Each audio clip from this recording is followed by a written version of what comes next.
Usapang chill, pero may dating! Welcome to Rad Talk! Kwentuhan lang tayo with people who are passionate about their careers, dreams, and personal growth. Real talk lang, walang halong etos! Para po sa mga listeners natin, can you tell us a little bit about yourself and introduce yourself na rin? A little bit about myself.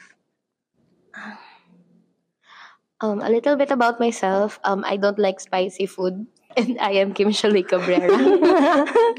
Okay, so how are you today? I'm doing well. Pagod lang.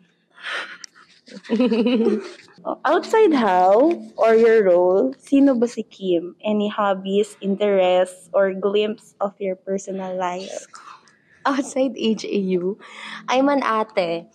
I'm the oldest kasi sa naming magkakapatid. And my hobby is cooking sa bahay. I love cooking meals. Hindi ako baker, pero nagluluto ako ng meals. Ayun. Nakikita ko nga yung mga lakit mo. Ang sarap! Oh my gosh. Madalas lutong bahay, ganyan. Feel ka minsan pagdadala mo kami. Parang hindi. Okay, so, what inspired you to pursue RadTech? What inspired me? Nothing inspired me. Kasi last minute decision na lang siya. Like, July, may class na. Nag-enroll ako June. Birthday ko yon. Doon ko na lang napag-decidean. Kasi I took humanities and social science nung senior high.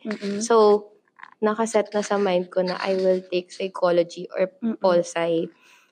And then, last minute change, naging practical yung mind ko. So, nag-search ako sa how, ano yung mga courses na in-offer dito. Nakita ko yung RadTech, tapos sinerch ko siya.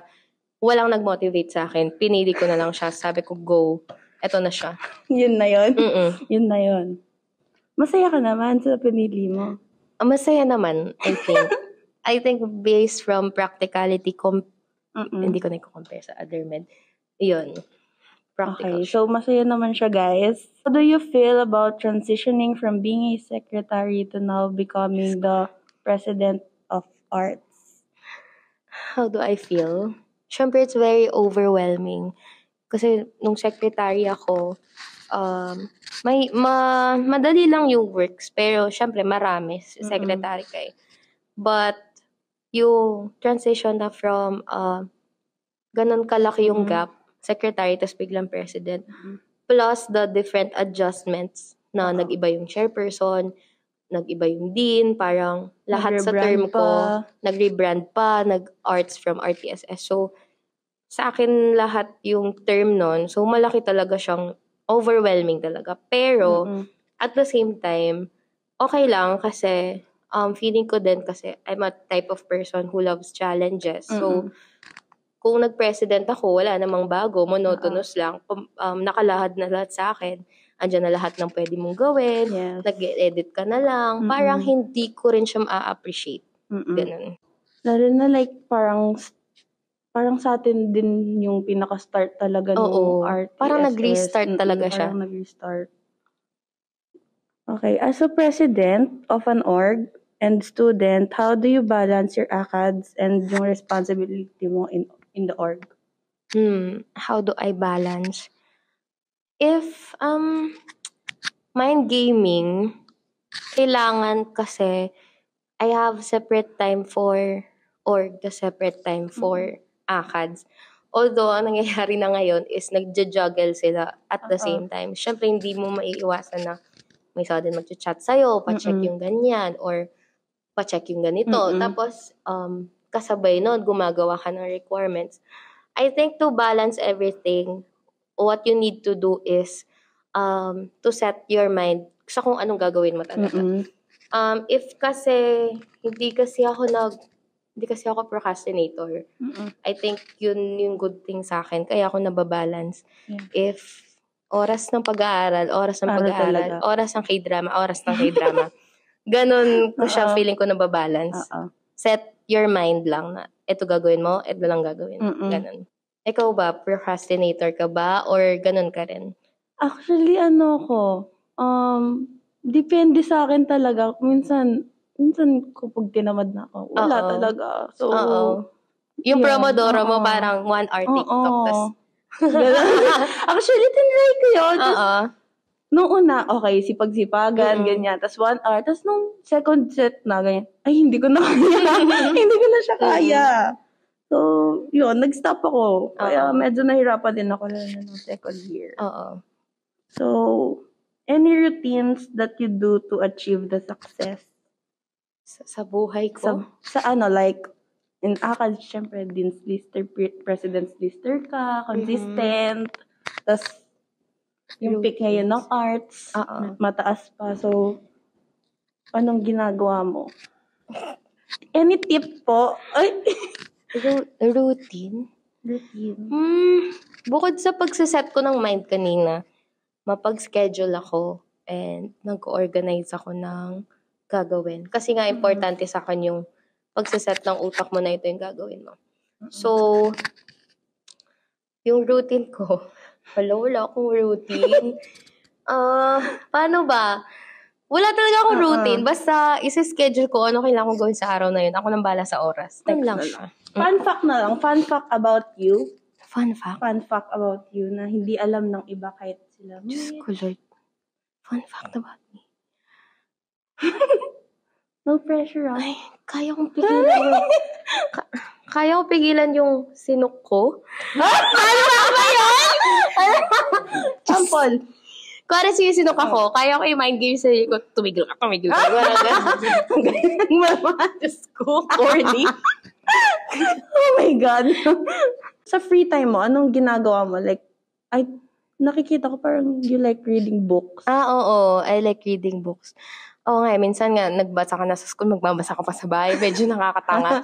Pero, on my free time, nanonood ako ng books. Nagbabasa ako ng books. Mahilig ako sa thriller. And then, free time ko, ano pa bang ginagawa ko? Minsan nagluluto ako, ganyan. Okay. Yes.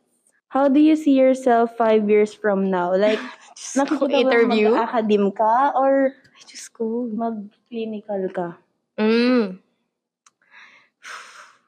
Ang hirap ng question kasi, yung plano ko kasi sa buhay, parang nakasulat na. So, parang nakaset na siya. Pero kasi, yung academe kasi, open naman ako about it na gusto ko siyang itry kasi na-inspire ako ni Sir Rami na i-pursue siya kasi singing him na parang passionate na magturo, nakikita mo yung mga naturuan mo, pumapasa ng boards, ganyan. Parang it's fulfilling. Pero at the same time, gusto ko rin mag-clinical kasi if want ko pang mas umangat yung like lifestyle. Kasi sinabi nga nila, pag nagtuturo ka kasi, ayun ka na kasi. If passion yung pag-uusapan or practicality, ganyan, syempre na may tumutumbas dun. Pero as of now, I'm leaning towards clinical. Pero possible naman na mag-academe. Pwede naman. Malay mo both. Pwede naman. I think kaya mo yun. Shout out kay Ma'am Jazel. Nairaos niya yung ganun. Since patapos na, how do you want to remember as the president ng arts? How do I want to remember? Yes. The other people to remember me, Yes. ganon. I think I want them to remember me na lang as someone na parang ang pangit na ako lang maalala nila. Pwedeng as a whole. Siguro, Sige. maalala nila ako na maalala nila yung RTSS, yung term natin. Pero maiisip din nila na term ko siya. Parang ganun. Siguro, pag gusto ko maalala nila sa term ko na lang is, sa atin nag-start yung RTSS. Sa atin nagmula lahat ng nag-restart all over again. And then, gusto ko sana na nakita nila na yung term natin, we're very independent from the previous term. Parang kaya natin mag-run on our own. Minimal supervision lang yung ginagawa, ganyan. That's what I adore sa RTSS. Parang kaya nyo mag-isa. Ayun lang, gusto ko maalala nila. Ay, diba? may fast talk tayo. May fast talk tayo. Okay. Chocolate! Ay, wala pa! Wala pa. Okay, lights on or lights off? Lights off. Uh? Hindi ako nakakatulog ng may ilaw. Fun fact. Fun fact! Ako nakakatulog ako ng may ilaw. Hindi ko kaya ng walang ilaw. Ay, hindi ko kaya. Eh. Oh my God. Opposite tayo. Cats or dogs? Dogs. Coffee or tea? Coffee. Books or movies?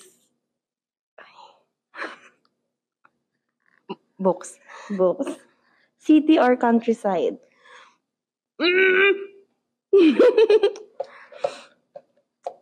City na lang. Sige, city. Singing or dancing? Singing na lang. Gusto, I love karaoke. Sample daw, sample. Hindi pwede. Comedy or drama? Comedy. Sa modality, CT or MRI? Diyos ko.